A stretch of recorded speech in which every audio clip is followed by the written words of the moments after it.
Finance, Department of Resuscitation, to kindly occupy the desk. I would also like to invite Ma'am kindly.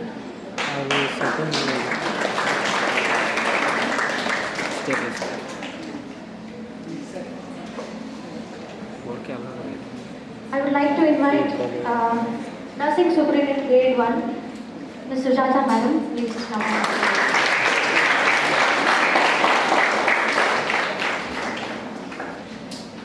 I would also invite Nursing College Principal, Mr. Gangadhar Sir, kindly to occupy the desk. Now I would like to invite our KNC Observer of the Day, Mrs. Jayanti V, Kidwai College of Nursing Principal, kindly to occupy the seat, ma'am. A big round of applause for all our dignitaries on the desk.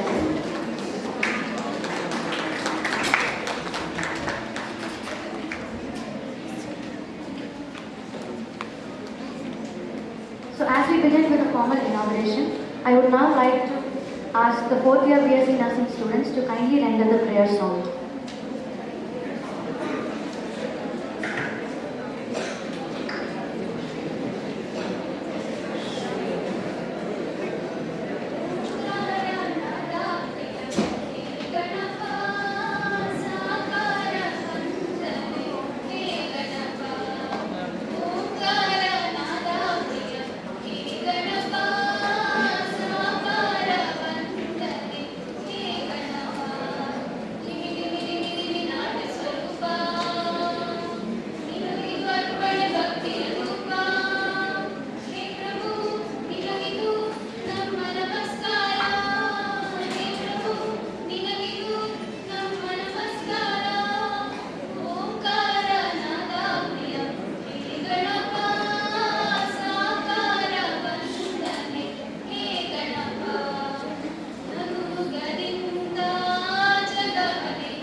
Thank you, dear students, for the melodious prayer song.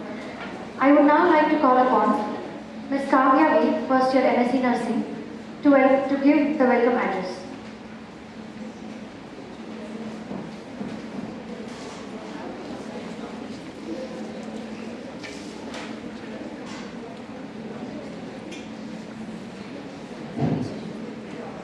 Every beat counts, every life matters. Learn to save a life one breath at a time. Happy morning everyone who are present on and off the dais. I am Kavya, first year postgraduate nursing student. Today we all are gathered here to know the importance of basic life support and advanced life support. Firstly, I would like to extend my warm welcome to our Honorable Director Sir, Dr. Shashi Bhushan BL, Director, SDS TRC and Rajiv Gandhi Institute of Justice. I welcome you, sir.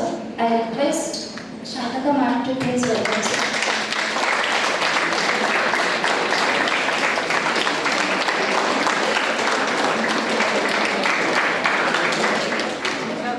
And now, I would like to welcome Dr. Akshata, HOD, Department of Pulmonary Medicine, SDS TRC and Rajiv Gandhi Institute of Justice in her absence.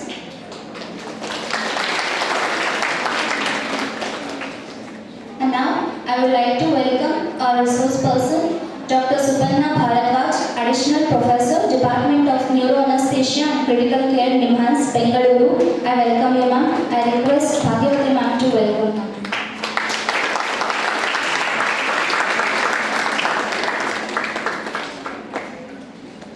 Next, I would like to extend my warm welcome to Dr. Sonia Bansal, Additional Professor, Department of Neuroanesthesia and Neurocritical Care, NIMHANS, Bengaluru. I welcome you, ma'am.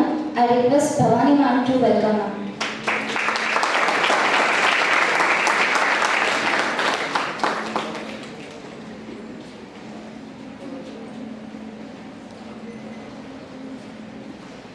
And now I would like to welcome our another resource person, Dr. Bharat S., Associate Professor, Department of Neuroanesthesia and Neurocritical Care, NIMHANS, Bengaluru. I welcome you, sir. I request Dr. Anuchitra ma'am to welcome, sir.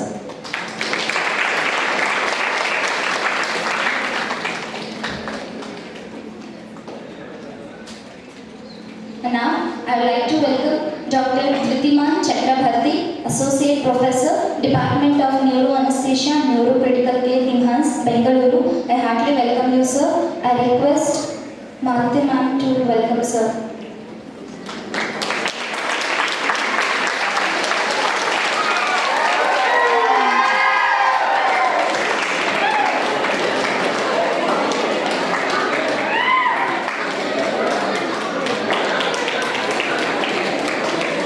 And now I would like to welcome Mrs. Dakshayani B., Nursing Tutor, Department of Nursing, NIMHANS. I welcome you, ma'am. I request Mrs. Yamana to welcome ma'am.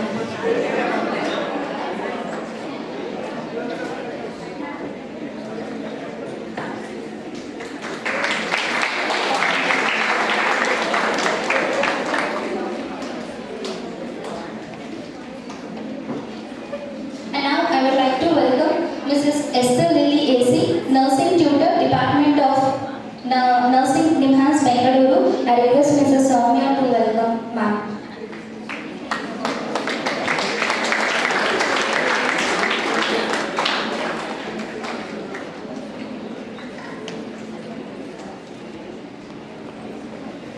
And now I would like to extend my warm welcome to our principal, Mr. Gangadhar K., Principal, SDS TRC RGICD Institute of Justice, College of Nursing. I welcome you, sir. I request Mrs. Suma to welcome, sir.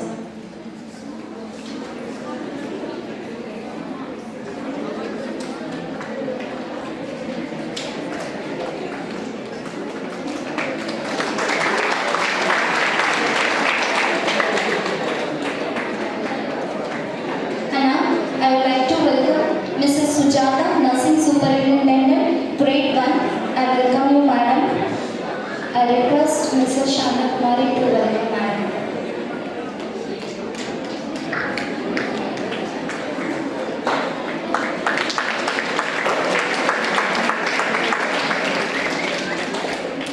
And now I would like to welcome Mrs. Jayanti V., Principal, Kidwai College of Nursing, and today's KSNC Observer. I heartily welcome you, ma'am. I request Bhavani ma'am to welcome madam. Welcome, ma'am.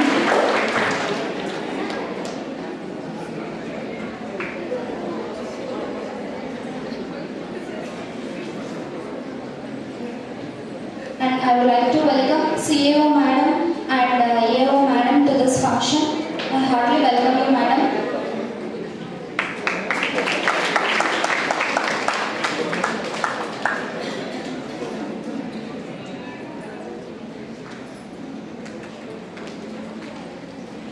And now I would like to welcome all the senior nursing faculties, non-teaching staff, teaching faculty, senior nursing officers and teaching faculties from College of Nursing to this function.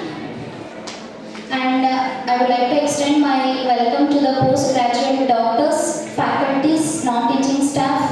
So I welcome you all. And now I would like to welcome today's helping hands, that is Akshaya Annadasoha Trust, Child Support Foundation and Roti Charity Trust. I welcome you all to this function. And finally, at last, I would like to welcome first year MSc Nursing students, first year and second year MPSC students, fourth year basic BSc Nursing students, and third semester. I heartily welcome you all to this wonderful session. thank you all for joining us here today at this program. I request everyone to make use of the session to upgrade the knowledge. Thank you so much.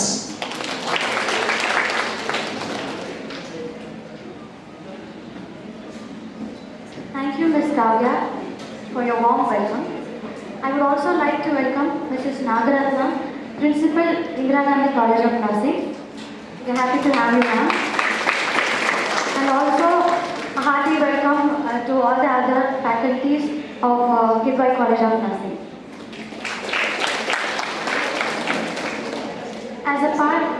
As a mark of inauguration, I would now like to request all our dignitaries on the stage to water the sapling.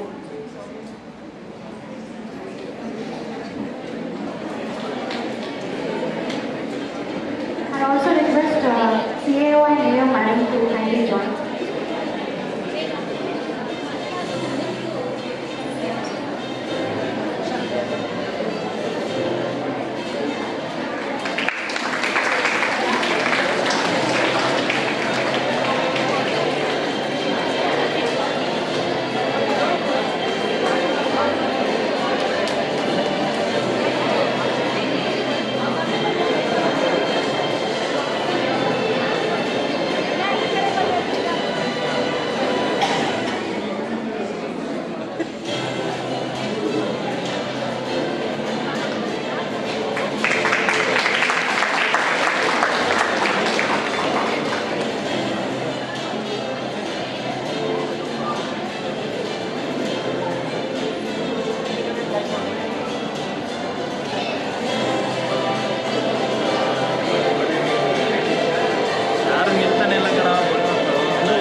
I take immense thank you everyone for watching this happening and inaugurating this workshop officially. I take immense pleasure in inviting the director of our esteemed institution, Dr. Shashi Bhushan B.A. I would now like to invite sir and request him to deliver the inaugural address. Thank you.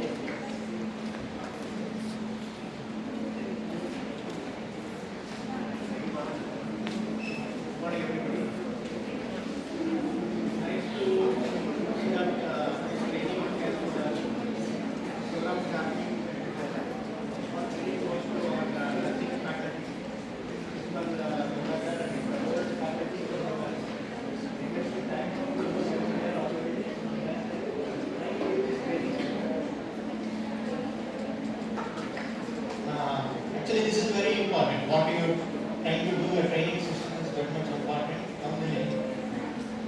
It should become mandatory. What I feel is mandatory in all places. Anybody knows what is the, when you do a CPR, the cardiac arrest, what is the survival rate? Any idea? This again boils down to your basic life support care. Any idea? Roughly. Anybody wants to take it for postgraduates or? Sorry? 20%. No. It's, I'll tell you, 1 in 10% of a cardiac arrest, if you do a CPR, is going to survive. So this is very important. What you are trying to do is CPR is the most important thing. Even probably if we have done a CPR to our film actor, Puneet Rajkumar, maybe he would have survived.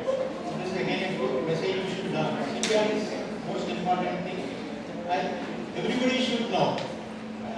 It's not only the nursing faculty or medical faculty. Everybody down the line should know simple CPR activities, so that 1 in 10, you do a resuscitation.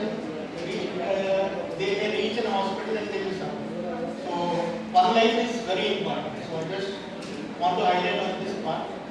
Try to learn as much as possible. I was speaking to Dr. Bharat Igor, your skills are very good. All the students, nursing students' skills are really good. He's very impressed about your skills.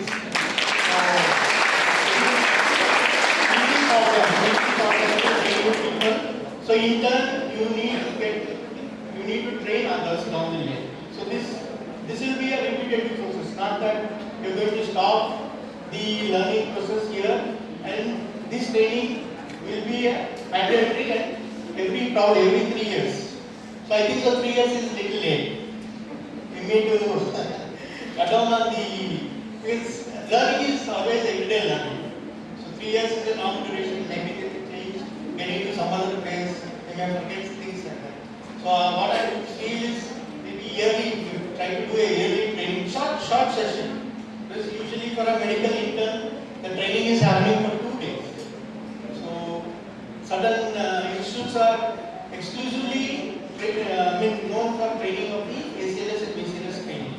So it's become mandatory now for your degree, whether it is an MBBS, MD, or a nursing. So it has become mandatory. So you need to learn, at least keeping in mind that you are going to save a life. So that's how you have to learn and get yourself done. Thank you.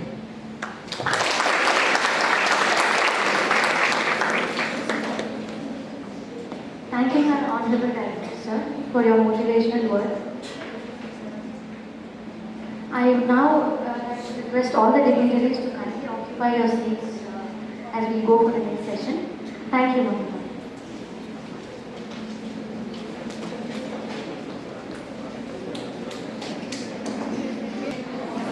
Everyone tired after the BLS session?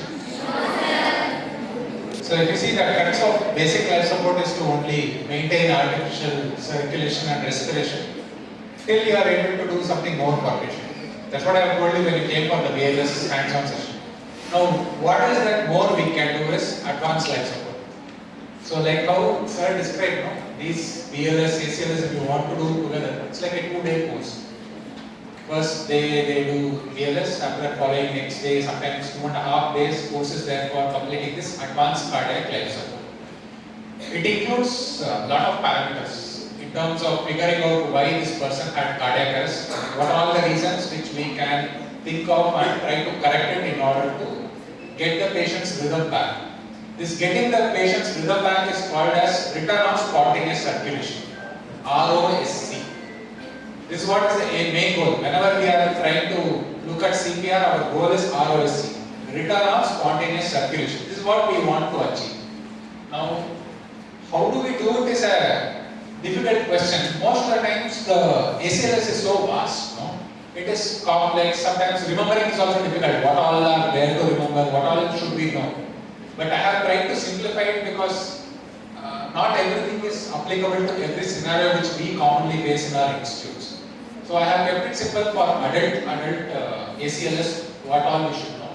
And I have divided them into 2 components. One component is the thinking component. That means we want to know why this person had cardiac arrest. Correct, right? We want to figure out what is the reason. So whenever we say we want to figure out the reason, always it is respect to primary survey, secondary survey, and then the 5 H's and 5 T's. These are the things which you remember whenever we say we are going to think about what are the reasons for this cardiac arrest. So when we say primary survey, anytime you are in doubt of what next step I should do, we should think of is the airway okay? Is the breathing fine? Is the circulation still there? What are all the deficits this patient has? Later on look at what events led to this. And when we say secondary survey in terms of what is the signs and symptoms, what is the allergies, what are the medications, what is the past history, last meal and all that. This is very common. This is not like anything specific to ACLS. This is for any case which you are seeing in casualty or in your ward. When you have a new problem, emergency which you have been called, you think about it in this way only. Saying that okay, should I handle airway, breathing, circulation, is it okay? And what are the events and what I should do next. And these are the causes which we look at. Hypovolemia, hypoxia, acidosis, hypo or hyperkalemia, hypothermia. T's are all usually when there is trauma. T you remember for trauma, tension, pneumothorax, tamponade. And toxins, they are all coming emergency. Sometimes this thrombosis, either pulmonary or pulmonary. So these are the causes. Now you can ask me, sir, how do we do all this? Should we do testing for all this? Is it possible? How much time do you think somebody has cardiac arrest? The best time to revive this person's heart back, how much time will be ideal? as soon as possible. Would you agree? So generally, within the first half an hour, we should be able to identify a cause, then the treatment will be effective. Beyond that, after 45 minutes, we figured out this person had hyperkalemia. It doesn't make any sense because a long time has passed. Most of the time, clinically also we treat. Sometimes the blood investigations are there. So this is the thinking part. This part is what you leave the doctors to. Whoever comes now, whoever doctors, the team leader comes, who is the attending doctor, they will have a faint idea of what are the causes. So one of the most important point of ACLS is to think that what is the cause for ACLS. So this is anyway the thinking part, you can leave it to the clinicians. So but then we should know what are the things we can do under ACLS. Correct? Now we need to have certain amount of skills with respect to what all ACLS we can do. So these are the important skills which are mandatory under ACLS. One is we should know what is a defibrillator and how to use it. Correct? No? What we saw before was automated external defibrillator. There we don't need to do anything. So there we did not do anything much. You just attach the pads, it will record. But whenever we are using defibrillator, we need to input everything. Next is, once we know how to use defibrillator, we should know how to shock, which rhythm to shock.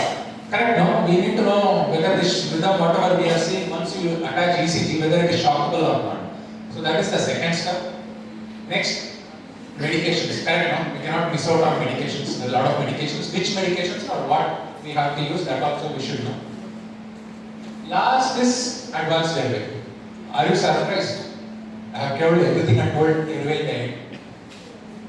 Correct, no? Because most of the times when we were postgraduates, when we are teaching, intubation would have been the first thing which is there on our mind. I am an anesthetist by profession and we handle a lot of airway. So our first go-to goal was as soon as you reach one patient, cardiac arrest, get the tube, intubate, then only think of the other things. But nowadays times have changed. Nowadays intubation is not that much of a priority. Priority is to get the heart back to sinus rhythm or as close to sinus rhythm as possible, have some circulation. That is the goal. Handling airway is secondary. It is the secondary objective. Next is this high performance teams. What is this concept of high performance team? Can you give me an example of high performance team? When you hear this term high performance, what do you remember? Code blue. Any other high performance team? Very obvious. Have you seen this F1 race? You have seen this F1 Formula 1 race? You have seen those fellows when the car goes few rounds and comes back to the pit. In a matter of few seconds, clearly some dozens of people will work on the car in terms of refueling the car, changing the tires, checking some parameters and everything. It's just a matter of few seconds. They are so coordinated. The code blue also, what you say cardiac arrest, will require that kind of a high performance team in order to get the best result. Now you will tell me, sir, you told decision making, identifying cause is important, then what is this high performance team? Identifying cause is the thinking part of the whole thing. The team is one which is going to perform everything at bedside. So we will think about there are some roles we have to take whenever we are part of any code blue team. What all roles are there, what roles we can designate, we will have a look at. Last is this ACLS doesn't end as soon as heart rhythm comes back. Once the rhythm comes back, we have to ensure that it doesn't go back again. So that post-cardiac care is also important. So these are the few components which are the most basic elements whenever you are talking about any advanced life support for a patient. So the first part is the use of a defibrillator. So how many of you have used manual defibrillator? You have used this. So whenever you are saying manual defibrillator, our defibrillator will have pads. Right? Like the same way when we saw automated external defibrillator, there will be two defibrillator pads. So one of these pads is called as the terminal pad and one is called as an apical pad. Most of the time it has a label on top of it saying which side which is going to use. You are holding, the left hand should ideally hold the terminal pad and the right hand should hold the apical pad. So that when you give a shock, you will be able to hold them in that position. Okay, this is how you take, these are the pads. And these pads, this is for adults above 8 years of age. You can remove these pads behind, there will be a pediatric pads behind it. Manual defibrillator, it will have pediatric defibrillation, one more pads behind it. You can take off these. Okay, this is for pediatric. So this manual, I am also seeing this defibrillator for the first time. Okay, all defibrillators will have same type of thing. most of the time the standard make is always there. And once you are there, any machine, no, most of the time it will have a battery, sometimes no battery, it will go off like that, you put on charge. Once you switch on, you have to decide on two things. One is how much charge I want to give and whether I want to sync it or not. We will go much more detail whenever we look at rhythm, which one are there. But for the most common, 90% of the time, it will be unsynchronized shock is what we are going to deliver. Most of the times, the highest, whatever maximum, bypassing 200 joules we are going to give. This is the only thing you do. 200 joules, bypassing shock. That is what we will give for a shockable rhythm. That 99% of the time you will be right. Very few times in a very cardiac specific patient, but there will be a lot more time for you to assess other things whenever you are going to do cardioversion or synchronized shock. That we will get to it, the concept of it a little later. So you switch it on. There will be two buttons. One is called as charge button, where it will charge the whole thing.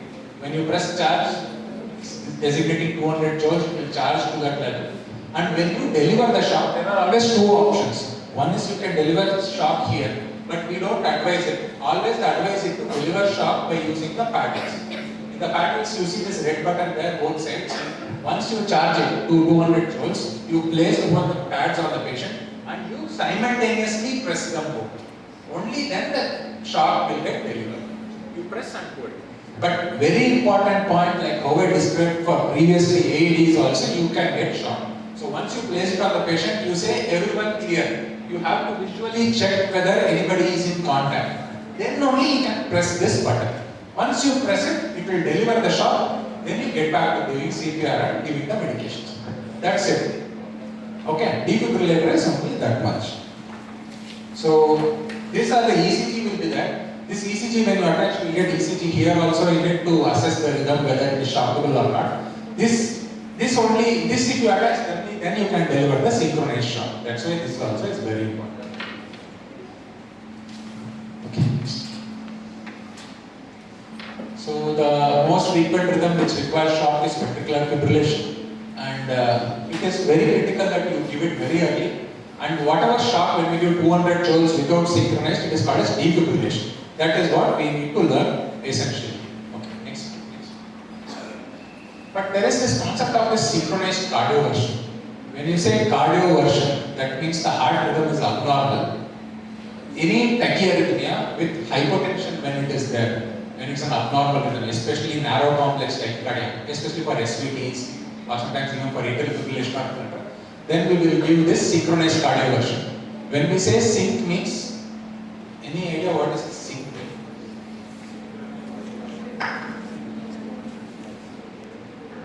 Yes. So synchronized means it will deliver the shock during early depollution. That is the QRS complex. I will just show you a picture of how the sync will appear on it. So for certain rhythms, this synchronized shock should be delivered. That means the shock has to be delivered at the peak of QRS complex. That is called a synchronized cardiac version. So when you press it, you have to press and hold for some time for the synchronized cardiac version to happen. This is the only thing which you have to remember. And most of the times, there 200 joules is where you start. Here you will start lower. For flutter 50 joules, for fibrillation of 100, 120. SVT also 120, 150 joules is more than adequate. You start at a much lower current time. So this is a picture of another defibrillator which we have. Where here now you have all buttons. There you can rotate to manual or defibrillation mode. And then there will be a specific energy level changing button and then charging button. These will be there in all the defibrillators. Okay. So now, to use that defibrillator, we should know which rhythm to shock, right? So the one which you are seeing there is asystole. How many of you thought asystole means flat line, like one straight line? No, it is not. So most of the times, whenever somebody has asystole, you will find some wavy line, little bit electrical activity. So that's why margins between asystole and pulseless electrical activity. These two rhythms, no shock. It is contraindicated. We will not shock these rhythms. Now, these are the only two rhythms which require to be given shock. This is how it will appear. The one on the left side, in our hospital we take the example of EEG. People have done EEG now. you can look at, these are easy coming on ECG is when you say it is ventricular fibrillation, you need to give shock. So very abnormal rhythm, you will not see ups and downs. There's something described as scores, 5 and up. As long as you see some continuous rhythm, you say it is ventricular fibrillation. Whereas ventricular tachycardia means it is usually a wide QRS complex arrhythmia which you will see. The one on the top is called as a monomorphic, that means consistent height. The one below is polymorphic because it is going upward. Both of them no pulse. When you palpate, no pulse. So no pulse with either ventricular fibrillation or pulseless ventricular tachycardia, then we give 200 joules defibrillation. Are you able to understand? Shock is only for these two. If your take-home message from this session is, whenever there is ventricular fibrillation, pulseless ventricular tachycardia, I will give 200 joules of defibrillation. This you have to remember. Now there is this synchronized cardioversion which I got. Most of the times you will not come across this rhythm when a patient is unconscious. Most of the time patient will be little dull, little unstable, BP on the lower side. Then you place it, then you will see this kind of rhythm. The one in the middle is ventricular, supraventricular tachycardia. Not much P waves you are able to see. Continuous narrow complex tachycardia is there. Below one is atrial fibrillation and flutter. Fibrillation means varying RR interval you will see. Flutter you will see sawtooth appearance. Sometimes ventricular tachycardia with pulse can be there. Only in these conditions you need to deliver synchronized shock. Are you able to see in the left top hand corner above the ECG there is one arrow mark. You are able to make out that black arrow mark on top of the QRS complex. Only when that comes, it is synchronized. That means your ECG is detected, ECG complex it is able to say that it is able to detect properly to deliver synchronous. If you are not getting that arrow mark on the QRS complex, then it will not be able to deliver synchronized shock. So sometimes gauge we have to increase and all to get this synchronized shock. So synchronized shock, lower 100 or 120 joules. Okay. The other most common arrhythmia is bradycardia. There are multiple types of bradycardia, type 1, type 2, type 3. So it might be beyond, sometimes so much we may not be able to remember. Only thing what we have to remember is that type 1 means prolonged PR interval. Type 2 is, there are two types, type 1, type 2. Type 1 is progressive prolongation, will be back. Type 2 is fixed, 3:1 or 4:1 will be back. Third degree, unrelated. That means P wave and QRS complex will be unrelated to each other. So what you have to remember from this is only sinus bradycardia, first degree AV block, and second degree type 1 will respond to atropine. Type 2 and third degree will generally not respond to atropine that much. Either you have to do adrenaline or plan for basic. That is the most important. There are more, what you say, malignant types of bradycardia which are more resistant to therapy. This is what you have to remember. So there are, if you see ACLs, 105 drugs are there in their list of drugs. But what you have to realize is 100 drugs we don't use. These are the commonest drugs which we use. Definitely, adrenaline you all have. Correct, no? Adrenaline we give for cardiac arrest. How much do we give?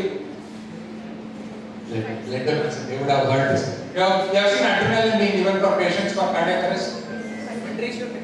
How much? 1:10. 1:10. 1:1000 is what you will get in 1 ampule. That is 1 milligram. So how many milligrams you will give?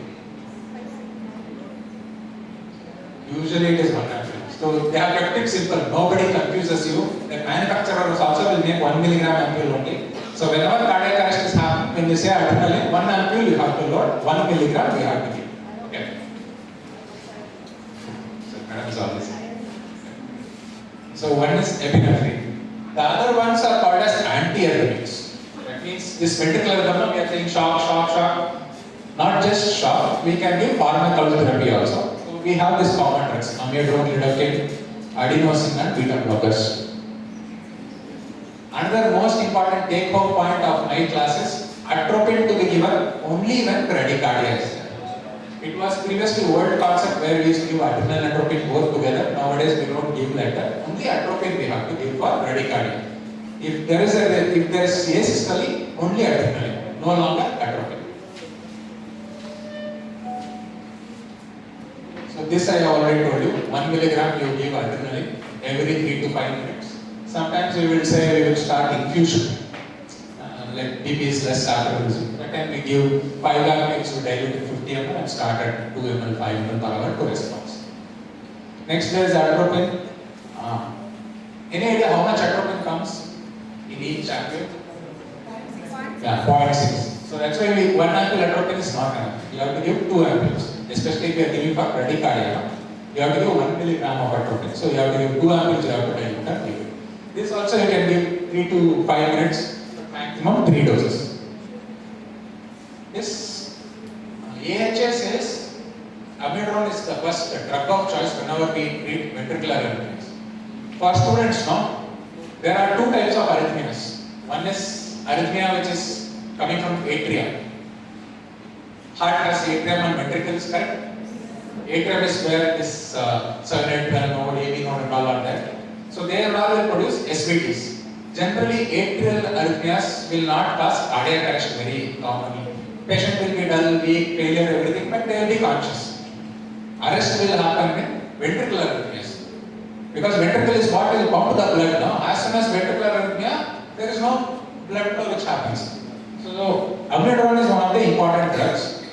So, there are a lot of things. What I remember is, whenever cardiac arrest if you are giving, 300 milligram IV push, repeat 150 milligram after a few minutes if it is resistant. If patient is having this ventricular tachycardia with pulse, but then it is not getting resolved, that time you can give 150 mg and followed by the maintenance dose of 1 milligram, 0.5 milligram. But then what remember most time cardiac arrest? 300 milligram bolus is what we give. And have you heard of lignocaine? Local anesthetic. Have you used lignocaine? Have you seen people being used? What is being used for? For a lot of skin, everything. I think the surgeons will use it for a lot of procedures. Is that the same thing which you give IV? So, what lignocaine we give IV?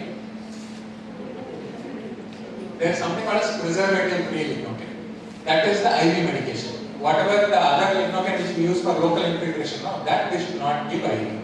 That is the important point. That's why lignocaine is second drug. If you give the other drug, there are other problems with that drug. It should not be given IV. So lignocaine, preservative-free is what we use at a dose of 1 to 1.5 milligram. This also works very well for ventricular arrhythmias. Magnesium honorable mention, because it's not a very common, widely available drug. 1 or 2 grams you can administer, but the only thing is it has to be given slowly over a period of time. So this is very effective for polymorphic ventricular tachycardia. Have you heard of this adenosine? Correct, no? This also is one of the drug of choice drug for supraventricular. That means very narrow complex tachycardia which you saw. For that, adenosine is commonly used. But the main problem with adenosine is, what is the main problem with adenosine? Very short duration of action. It gets broken down in the blood only. It doesn't need to go to liver or kidneys to get broken down. From the enzymes on the blood only will get broken down. So whenever you want effect of adenosine on the heart, it has to reach the heart. So you see that syringe setup below. You administer adenosine, followed by that immediately you have to flush 20 ml saline. Only then you will see some effect of that drug on the heart. Ideally, you have to give it through central line to have best effect. But then peripheral line also you can give, but lot of flush is important. At least 6 milligram first dose, second dose will be at least 1 milligrams you might have to give. It will cause transient bradycardia. Don't give atropine.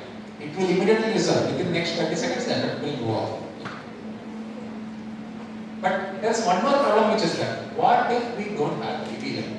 Correct, no? Not everyone has IV line in God. Some patients are walking, some people you just phone. Now we want to try to put IV line. IV line is not. You are not waiting. But as we are all experts in intubation, let's say, we are able to intubate. So we intubate the patient. You can give these drugs to the endotracheal tube also. Are you able to imagine? IV line not there. You put endotracheal tube. Now through the tube also you can give these drugs. Okay. So there are these 4 drugs which can be administered. What you have to remember is whatever drug you are going to give, 2.5 times the dose you have to give.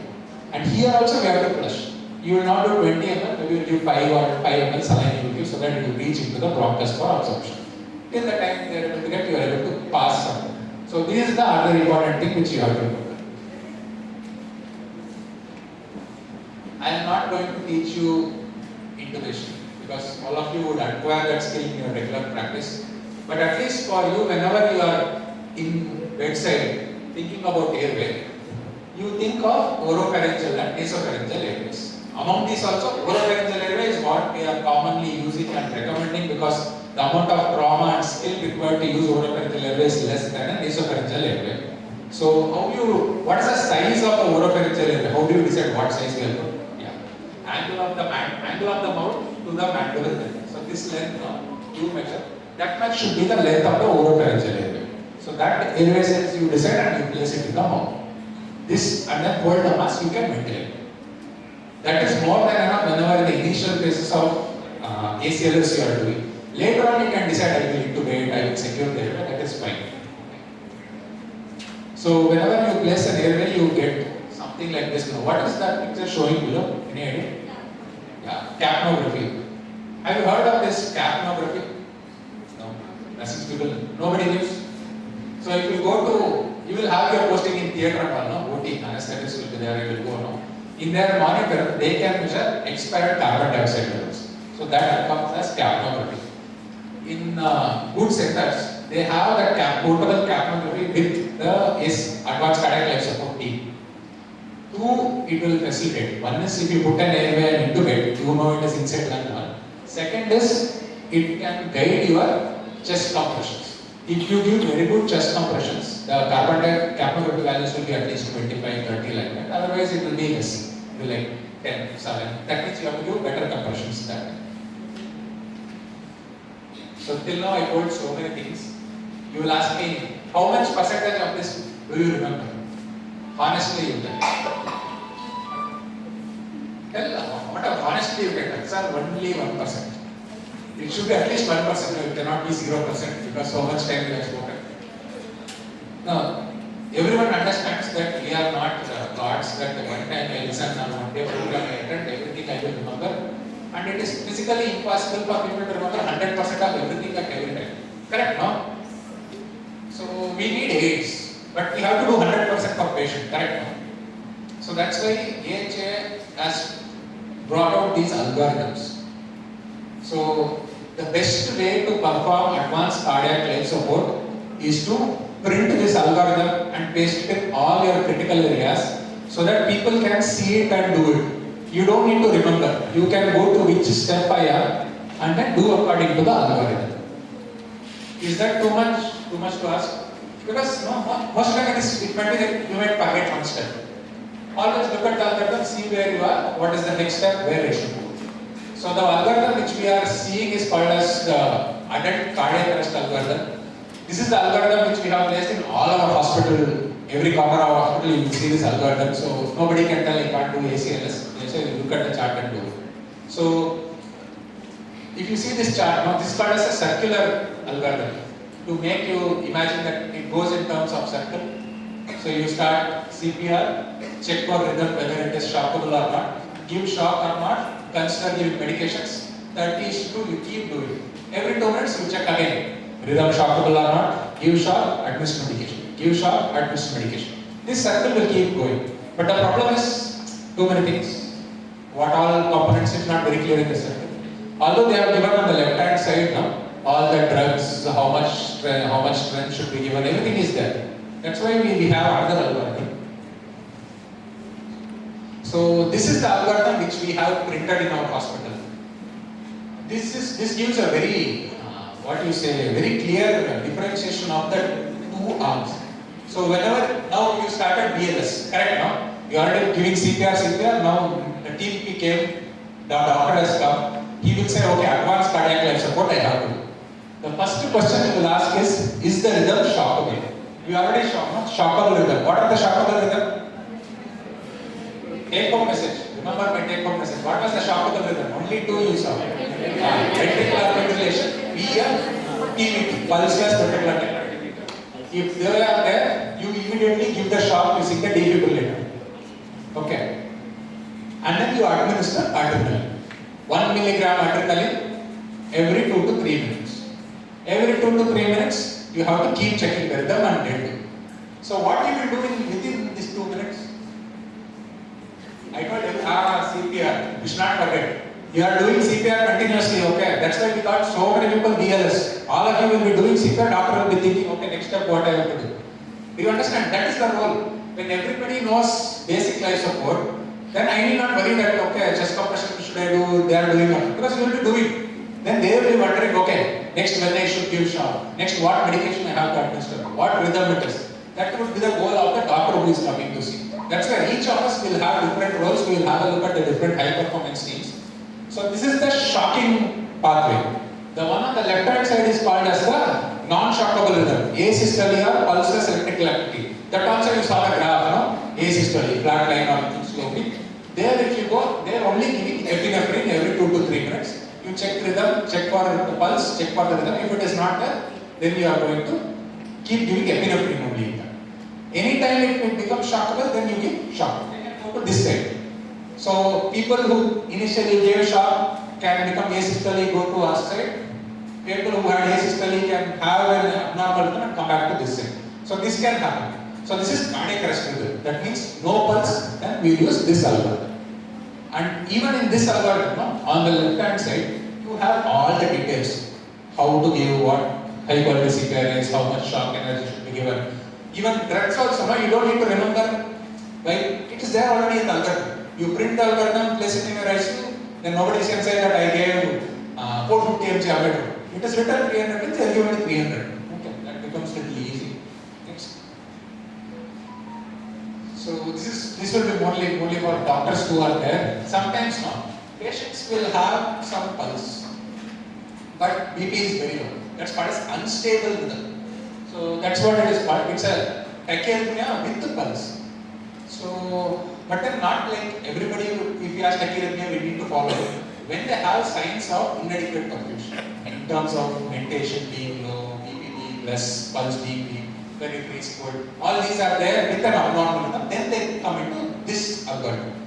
Here now, we have to decide 2 things. One is whether it is narrow complex or wide complex. If it is narrow complex, synchronized cardiovascular. If it is a wide complex, then we say more of what you say in terms of administering antiarrhythmics would be much. Narrow complex, adenosine, vagal maneuver, and synchronized cardiovascular. When there is wider complex, then it is more of antiarrhythmics like ventricular arrhythmia is what you are thinking, then you administer them. So that would be the main goal of this. But very common is bradycardia. You go to the ward, you find somebody's heart rate to be 45. Would you give atropine immediately? What do you think we should give atropine? You can have an opinion, you can be wrong, no problem.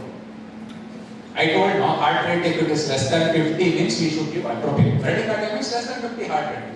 So if you go to ward, somebody's heart rate is 45, then should we give atropine? Yes or no? Only 2 options. No. Yeah, that is correct. Not everyone, if the heart rate is 45 means we need to give atropine. Correct, no? Because sometimes you athletes, you see, they are sleeping, their heart rate will be that much, 45, 40. That doesn't mean we give atropine for them.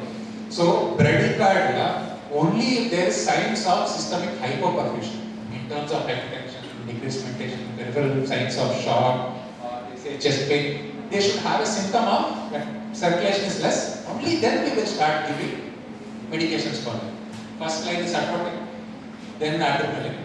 Sometimes this, second degree type 2 block, type 3 will not respond to medication. For them, we will try to give. Pacing is what we should plan for. How many of you have actually done pacing? Or seen pacing? So, what is this pacing? Any idea? I am telling pacing.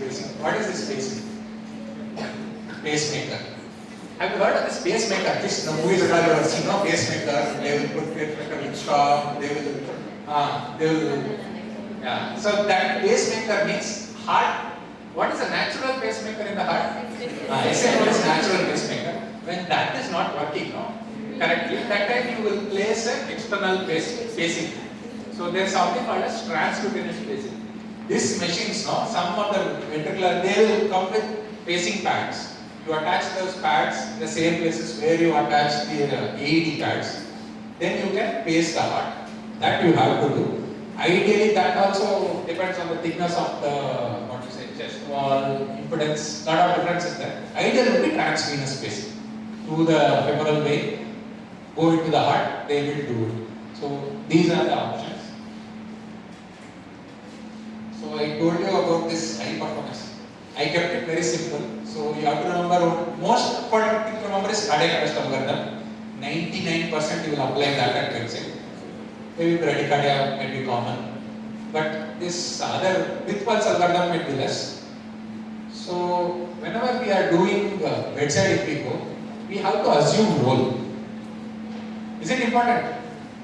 I will tell you in our hospital scenario. We are teaching ACLS in our hospital since like last 2 years. Before that we did predominantly basic life support is what we considered. We wanted everyone to be skilled in basic life support.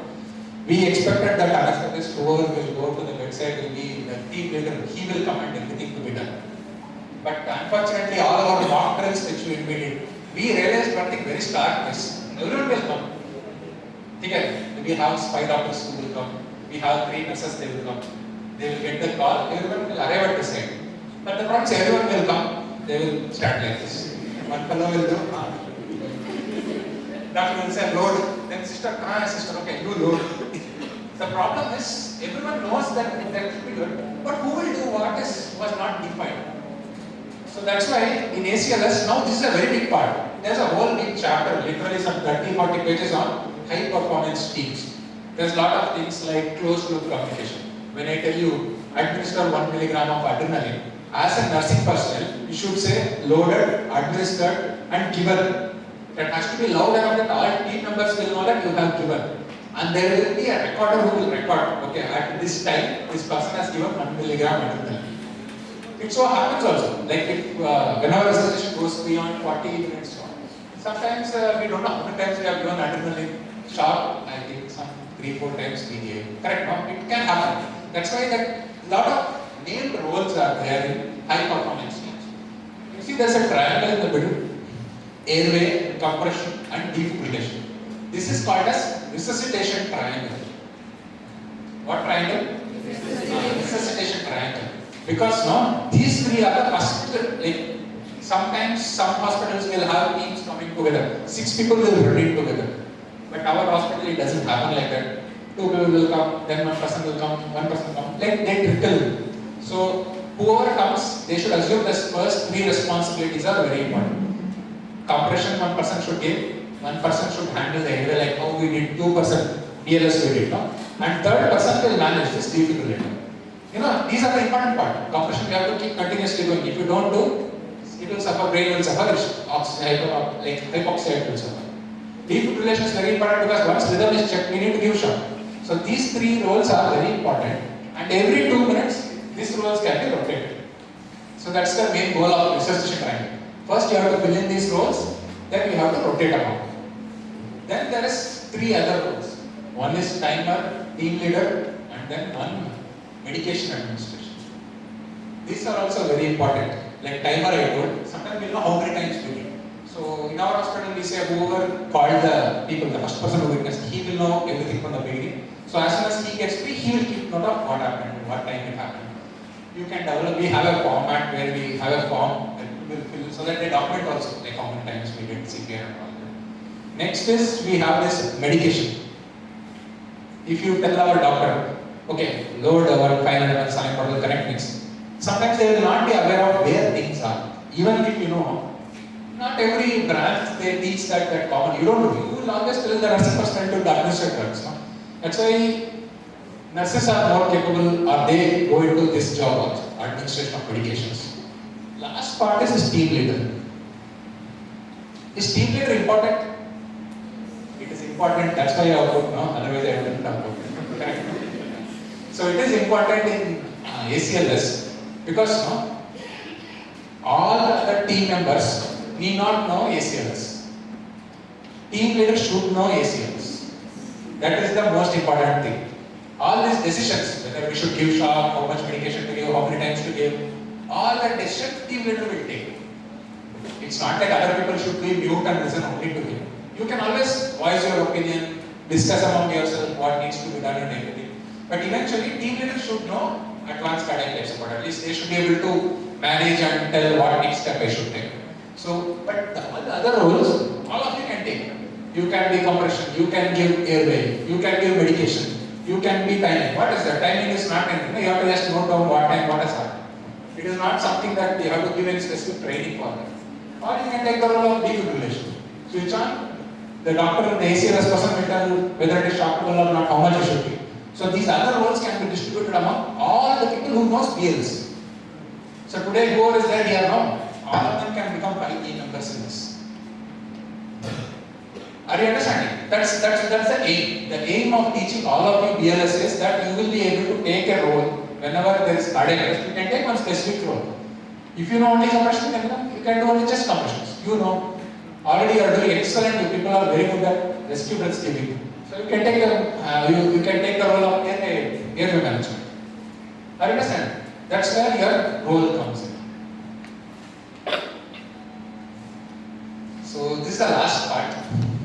So my session is ending. Everybody is happy. Next we'll break for lunch. Correct now? So what you have to remember is, at least for doctors, there are 2 questions you will answer whenever patients RLC is checked. Like you did perfect, very good. Before you say thumbs up and give high five to each other, you have to go through this algorithm also.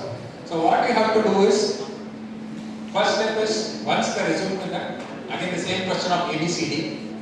Should I intubate, or is the patient good enough now? I don't need to intubate. Sometimes right, you treated early, you gave the drug and he is conscious again, he is talking and he is maintaining it. Then no need to intubate him. Sometimes if he is suffering, if he is obstructing, then you might have to handle him. Breathing, either is doing adequate, saturation is good or not.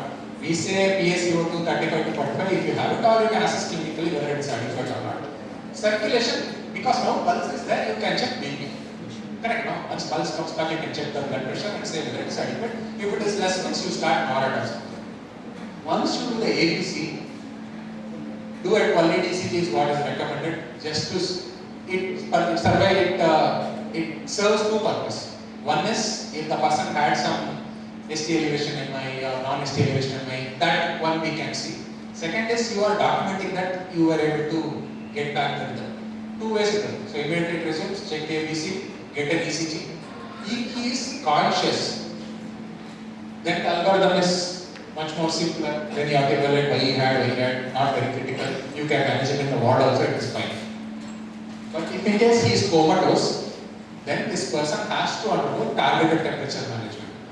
Target temperature is not like hypothermia. Previously we used to say 33, 34. Now euthermia only, 35 to 36. If you keep that is fine. And most important is prognostication. We say do CT, do EEG, do all those things. Pulse suppression, whatever people get, all of those. But those are all secondary. Main important step is ABCD at bedside first, quality ECG. Comatose means he goes to ICU, gets ventilated, then find out is the brain still okay. That is the goal whenever we are saying comatose patients. Okay. So that's it. Before class, you should tell me any questions if you have to ask. It's a dictum in our hospital that if you don't ask questions, I will ask questions. So take home message. What is the take home message in rhythms? I told you about which are the shockable rhythm. Ventricular fibrillation, pulseless ventricular fibrillation. So whenever ACLS first goal is to either it is the rhythm or not. Okay. Most important drug, adrenaline. How much you will give? 1 milligram you will give. So that is the most important take home point for medications. Okay. So whenever it is there, we will use the algorithm at bedside. Okay. Thank you.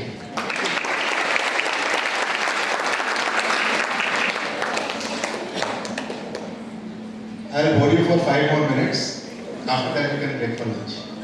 So there were a few specific points. There are a few specific points that I always focus on. Some are for the postgraduates and some are for the nursing students.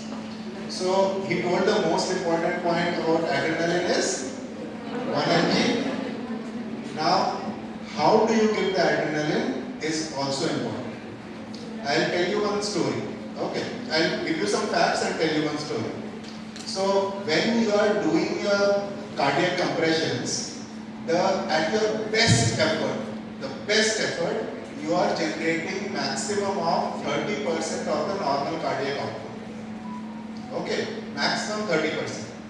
Now remember that our vascular tree has arteries, capillaries, veins. The capillaries and the arteries, they act as resistances. Basically, it slows down the entire circuitry, and through the veins, the flow is extremely slow. So if it is slow to begin with, when it is at 30%, it will be even lower. Agreed? Right. Now imagine that in a cardiac arrest scenario, someone asks you to give adrenaline. You load it in a syringe, you go up to the hand of the patient where a cannula is there, you give it push, it goes from here to here, and then it stops. You understand? Because there is very less flow in the veins for it to reach the heart and then your compressions to spread it across the body. Understand? So the most important take-home point, this is something that I realized during my MD time because I had read the ACLS algorithm for a little bit during my second year. During my first year, I will tell you my personal facts about my MD. I had given up hope on CPR. In this one, if CPR was there, that means the patient is de facto dead. So once I read this, I started, like it's given in a very tiny one line in one corner of the ACLS algorithm. But once I read it, I started following it, I realized the power of it. After that, my return of spontaneous circulation rates jumped from 0% to 20%. You understand? Some patients started getting saved. You understand? Mostly that will happen after you give the adrenaline and you follow it up with a 20 cc bolus of saline, not a slow bolus, a fast bolus, so that the kinetic energy of the push will push the adrenaline from there to the heart. You understand? This is something that you will not be told. You will have to do it by yourself and make sure you do it, and this is the most important take-home point about adrenaline that I want you to take. You understand? Remember this. And the doctors also please ensure that this is followed. Okay. Second thing about airway. Okay. So this is a humble request from my side to the administrators and the seniors of this hospital that if airway scenarios are common in the wards or in the ICUs, please have bougies in all of those places. It is like the most cheapest thing to have, like 150 rupees a bougie. It can be reused. Keep it in all of the wards because it will simplify the airway, like putting the very much. Okay. And the kids, please learn to use the bougie. Okay. Before you learn to intubate, learn to use the bougie and intubate over that. After that, you'll get used to the intubation in the bypass. Okay. Second point, have you heard of laryngeal mask airways? Have you used laryngeal mask airways? Never? Do you know there are types of laryngeal mask airways? Can anyone tell me what types they know? Classic? Proceed? IGL? Okay. So I will tell you that from practical experience, most of these, except the IGL, most of these, once you put, there is a high chance it gets displaced. Okay. So if you want to buy a LMA for use in emergency scenarios, buy the intubating LMA. Intubating LMA comes with a thick stem which is metallic. Okay, it is a 90-degree curved stem. Very easy to insert, and once you have inserted, it stays in place. Okay, so buy appropriate size of intubating LMAs. It will be good for the hospital also. They can be bought and kept. Right? They will stay in place, and you will be able to ventilate the person even if you are not able to get a ET2 place. Okay, so these are the practical tips.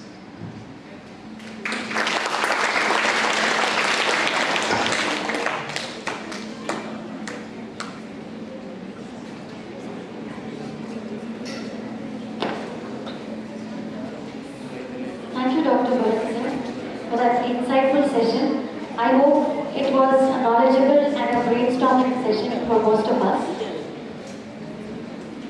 As we come to the end of this program, I would like to quote Satish John J. as he says, "Felicitation is inspiration to others and and motivation to whom you are felicitating. We are deeply honored to have all our resource persons of the day from the Department of Neuroanesthesia in the MAN, and it's time to felicitate all our resource persons. So I would like to request Dr. Akshata, HOD Pulmonary Medicine, SDS TRC RGICD, to felicitate our first resource person, Dr. Suparna Bharadwaj.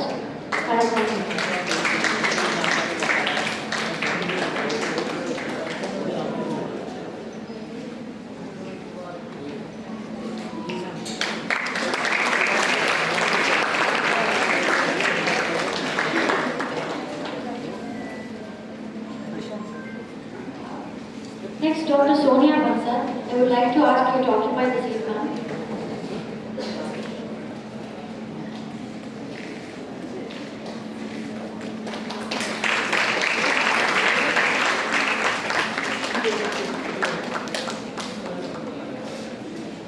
Thank you, ma'am. I would now like to request Dr. Anushri to kindly facilitate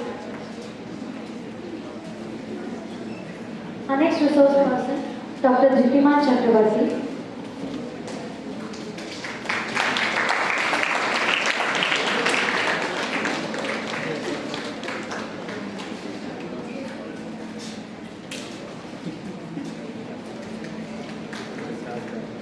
Next, Dr. Bharat S. Ma'am.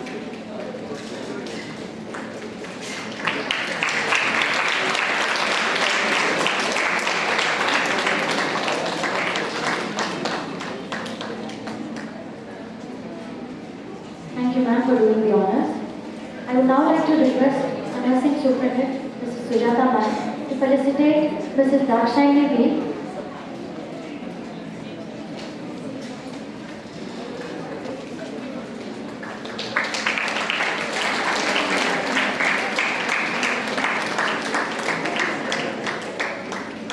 Next, I would request her to felicitate Mrs. Esther Lily.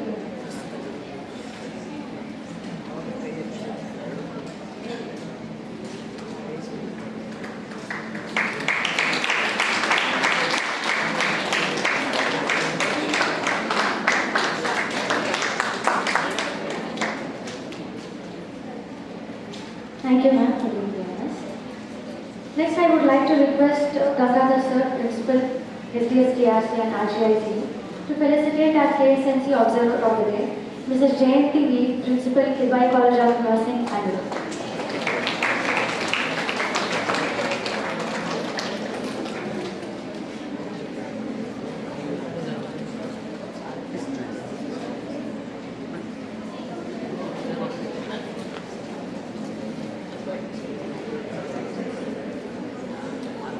So it's now time to felicitate our Honorable Director, sir. I request Principal Gangadhar sir to kindly felicitate Director, sir. Sir, please.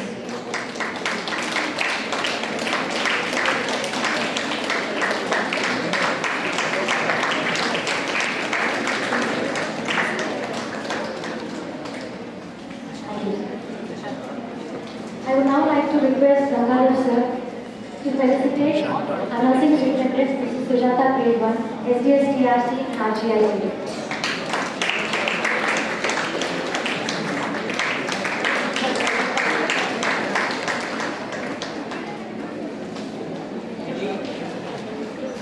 Thank you, sir. I would now like to request Director, sir, to kindly felicitate our principal, sir.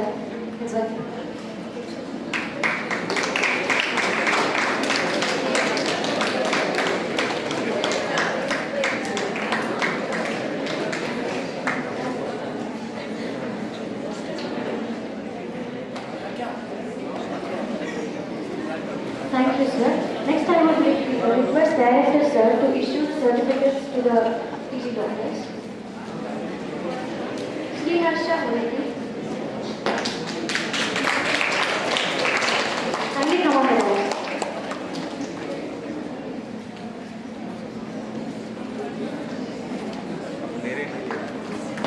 Dr. Kamini.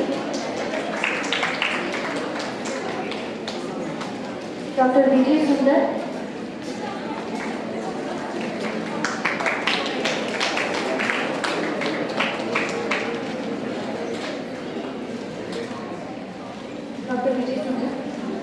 Dr. Abhishek.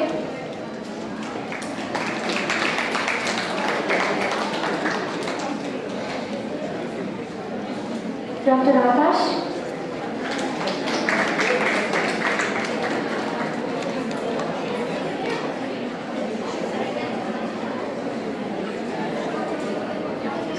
Dr. Manjuna.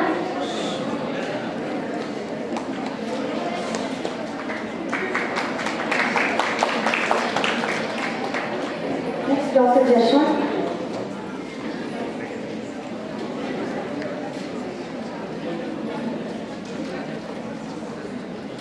Dr. Chandraji.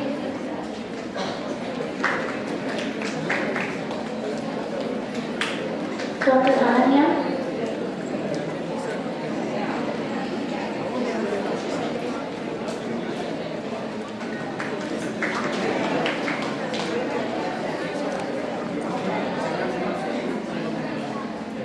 Dr. Kiran Jyoti.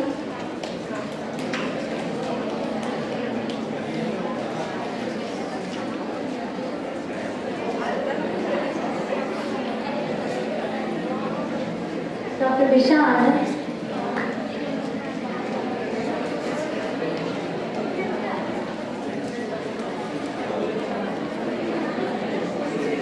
Dr. Sampath.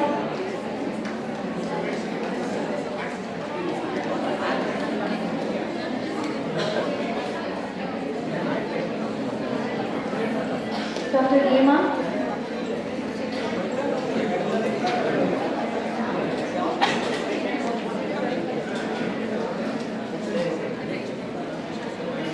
Dr. Sardar.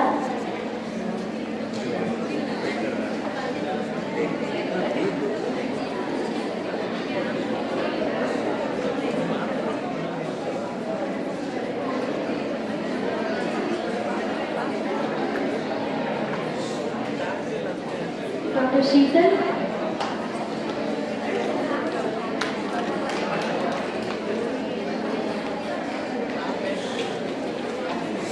Dr. Prithvi S.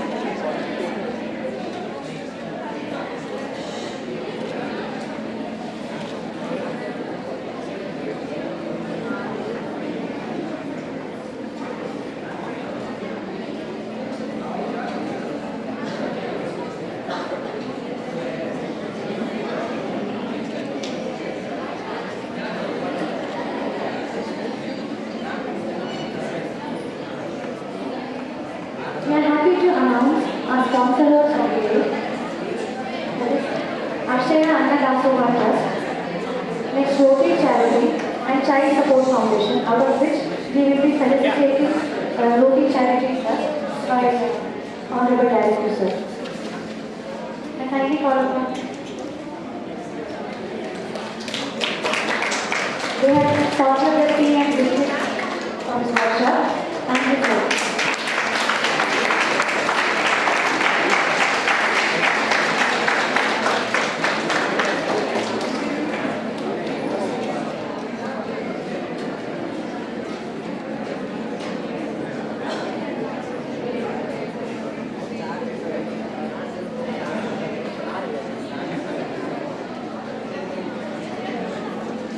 Next, we continue with the certificates. Mr. Gangadhar here.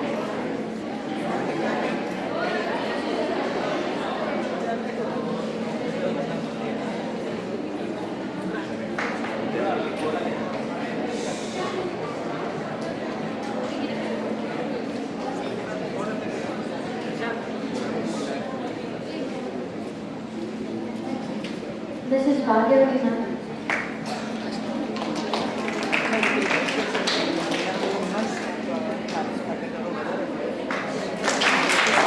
This is Shantaka and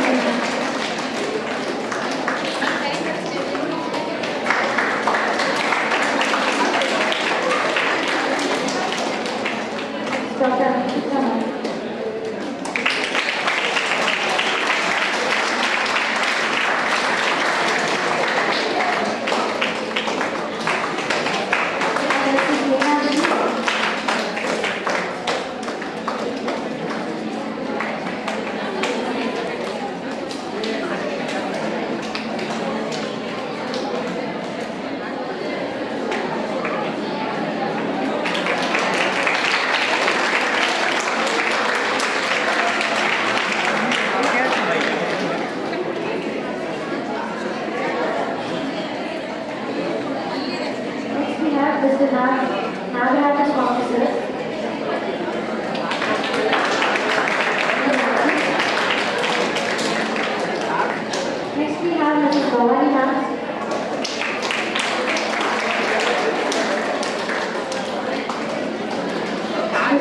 Nancy ma'am.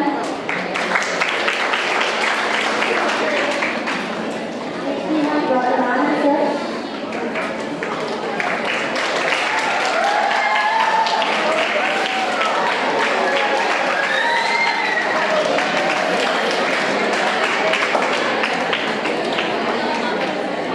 Next, this is Lohiani ma'am.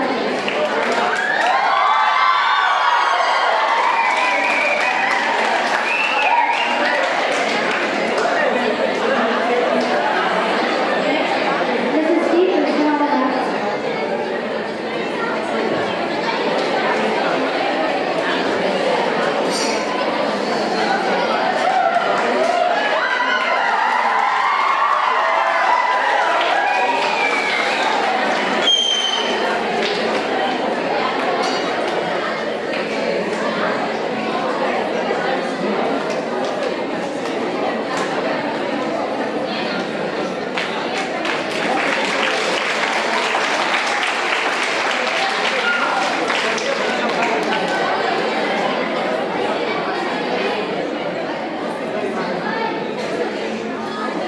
I request all the NSC first year students, NBCC first year students, and CPCC second year students to come to me. I request all the NSC nursing students to kindly come on the dais with me.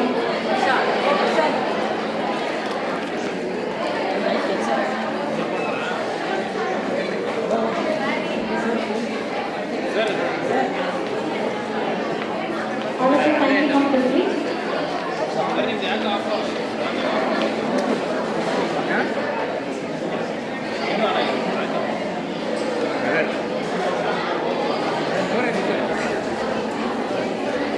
And while certificates are being given,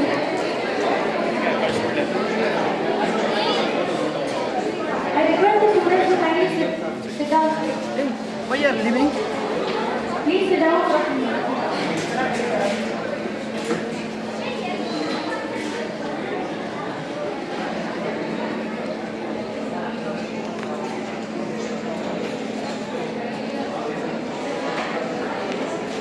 We request all the staff of this institution, Mrs.